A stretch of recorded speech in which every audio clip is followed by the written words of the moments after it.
En julio de 2016, en los túneles oscuros del Portal de Sangre, 5 hombres grabaron y compartieron un acto de violencia sexual colectiva contra una mujer durante las fiestas de San Fermín.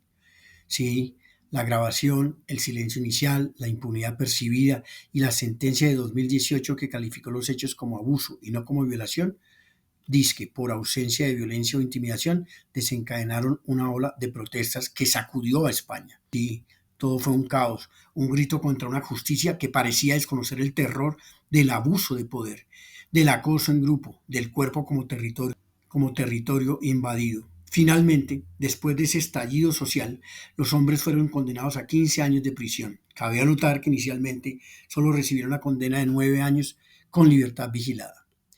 Pero en medio de ese dolor colectivo, en 2018 apareció una página web a la que denominaron el tourdelamanada.com. Sí, que simulaba ofrecer una ruta turística, entre comillas, por los lugares donde se cometió la agresión con geolocalización, tiempos, movimientos, y se volvió viral. Viral porque más de 500.000 personas la visitaron. Y 3 días después, aunque usted no lo crea, el autor reveló que era un montaje, un experimento social, una forma del culture jamming, como se denomina, es decir, una crítica satírica a la voracidad mediática, a la desinformación, a la manipulación emocional en la era digital, según el autor. Lo triste es que tan solo 3.000 personas vieron el desmentido. Sí, ese documento, ese anuncio donde se dijo que todo era un montaje, un tour falso, una invención. Bien, y así comenzó el escándalo y se multiplicó. ¿Era este el ejercicio legítimo de libertad de expresión? ¿Era una obra de arte conceptual? ¿O por el contrario, un acto de crueldad disfrazado de crítica que utilizó el sufrimiento de una víctima como escenario para una provocación? El culture jamming, de la subversión al abuso, es una definición que me gusta utilizar.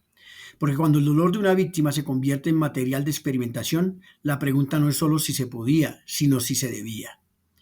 Este culture jamming que utiliza el creador de la página como excusa para decir que estaba frente a un experimento social, frente a una práctica cultural disruptiva, que era exponer los medios, fue una simulación construida sobre un crimen real, con detalles que cualquiera podía asociar inmediatamente a una mujer que ya había sido revictimizada por el sistema, por los medios, por la sociedad.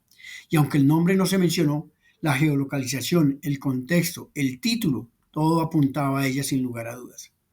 Aquí, el jamming deja de ser subversión y se convierte en revictimización, a juicio de quien les habla. Pero una revictimización además mediática por designio. El experimento no solo se sirvió del dolor ajeno, sino que lo instrumentalizó.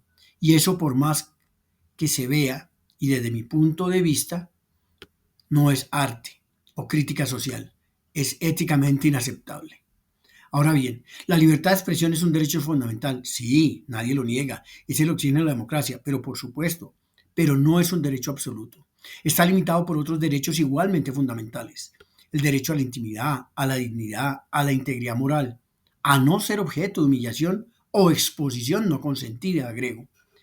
Después de la publicación del Tour de la Manada y todo lo mediático que se volvió el tema, la víctima de la violación de ese grotesco crimen denunció al creador de la página, a quien en 2019 se le condenó a 1 año y medio de prisión por violación de la integridad moral, entendiendo que el acto había causado un sufrimiento adicional a la víctima, lo cual comparto.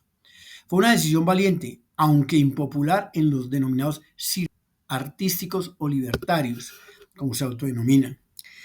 Pero en abril de 2025, sí, este año, en una decisión que respeto pero que no comparto, el Tribunal Constitucional Español anuló esa condena argumentando que 4 puntos principales. Primero, no se mencionó el nombre ni se mostraron las imágenes de la víctima. Segundo, el portal duró solo 3 días y luego se publicó el desmentido. 3. El autor no pretendió humillarla, sino criticar a los medios. Cuarto, la conducta estaba amparada por la libertad de expresión. Es un fallo técnico, jurídicamente coherente con la interpretación estricta del derecho a la libertad de expresión según los juristas más ortodoxos, pero al mismo tiempo profundamente cuestionable desde la ética y la justicia restaurativa a mi juicio. Porque el daño no se mide solo por la mención directa, se mide por el contexto, por la resonancia simbólica, por el impacto emocional. Y en este caso, la víctima fue forzada a revivir su trauma, no una vez, sino dos. Primero con el crimen y luego, tristemente, con la simulación pública de su violación como un experimento interactivo de carácter digital. El tribunal olvidó algo esencial, el derecho a no ser usado, a no ser el escenario de un experimento por muy noble que sea la intención de quien monta todo esto. Bien, en todo el debate jurídico, académico y mediático, ¿qué pasó con la víctima? Pues que la víctima fue tratada como un elemento abstracto. Sí, se la nominaba la afectada, la perjudicada, la que no fue nombrada, pero es una persona real, con nombre, cuerpo, memoria, miedo y dolor, agrego. Y cuando el Tribunal Constitucional dice que no hubo intención de humillar, está haciendo una lectura fría del dolor subjetivo, pero ignora el efecto objetivo, sí, el sufrimiento real causado. La víctima denunció, demandó y fue escuchada inicialmente, pero luego su dolor fue anulado por una interpretación legal que priorizó el derecho del artista, porque así se hace llamar el creador de la página, sobre el derecho de la sobre superviviente a semejante crimen. Aquí reside la paradoja. La libertad de expresión se convierte en un arma de opresión cuando se ejerce sobre quienes ya han sido silenciados.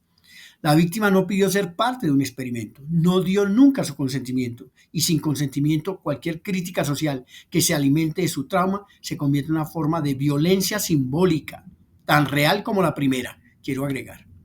Así que la pregunta central es esta. ¿Es ético usar un crimen real con víctimas reales como escenario para una crítica social, aunque sea ficticia?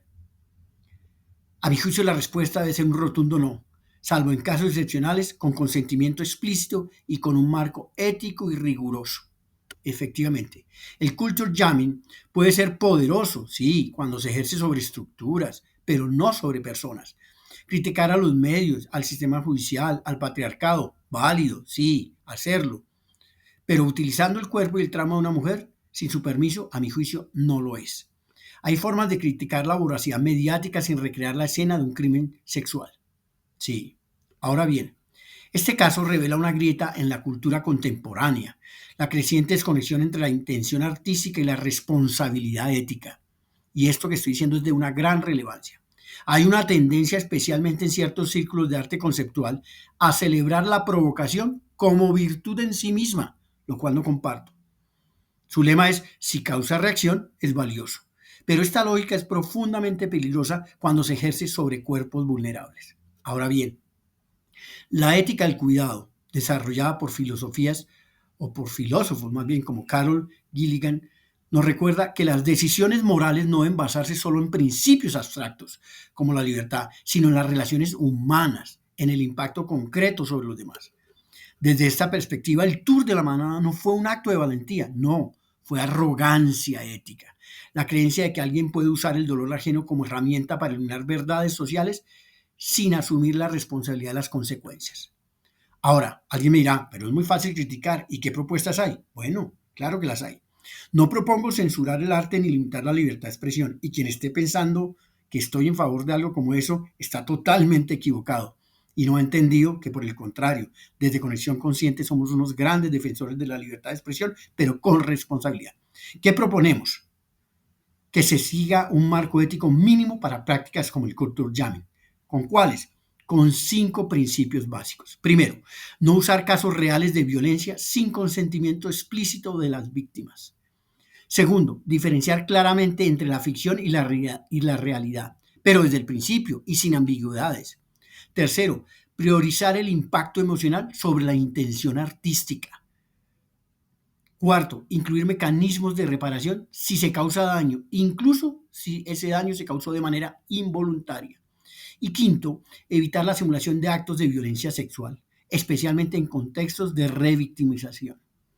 Ahora bien, uno podría concluir, libertad de expresión, sí, pero no sobre los huesos de las víctimas. El caso El Tour de la Manada.com es un espejo roto, refleja nuestras contradicciones como sociedad. Por un lado defendemos la libertad de expresión como pilar democrático, alzamos las banderas, corremos, gritamos por ella y la abrazamos. Pero por otro lado, fallamos en proteger a quienes más la necesitan, las víctimas de la violencia. El Tribunal Constitucional, a mi juicio, al anular la condena, defendió un derecho, de acuerdo, pero falló al olvidar otro derecho, a no ser revictimizado. Y en ese olvido reforzó un mensaje peligroso, que el dolor de las mujeres puede ser materia de experimentación siempre que se haga con una buena intención, entre comillas.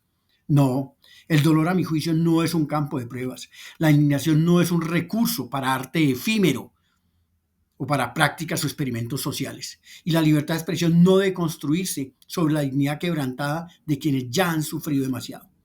Este caso no debería celebrarse como un triunfo de arte conceptual. Cuando el jamming cultural se alimenta del trauma ajeno, deja de ser subversión. Y eso ni el arte, ni la libertad, ni la crítica social pueden justificarlo. La ética no está en lo que se dice, sino en lo que se omite al decirlo. En este caso, se omitió el grito de una mujer, el consentimiento de una mujer, de una víctima, y eso lo convierte en un fracaso moral, aunque algunos digan que fue un triunfo legal. Soy Felipe Sánchez Iregui, creador de la iniciativa Conexión Consciente. Síganos en Facebook en Felipe Sánchez Iregui Conexión Consciente o en nuestro canal de YouTube Felipe Sánchez Iregui. Brindamos toda la asesoría jurídica en los casos de conflictos entre la libertad de expresión y cualquier derecho fundamental. Muchas gracias.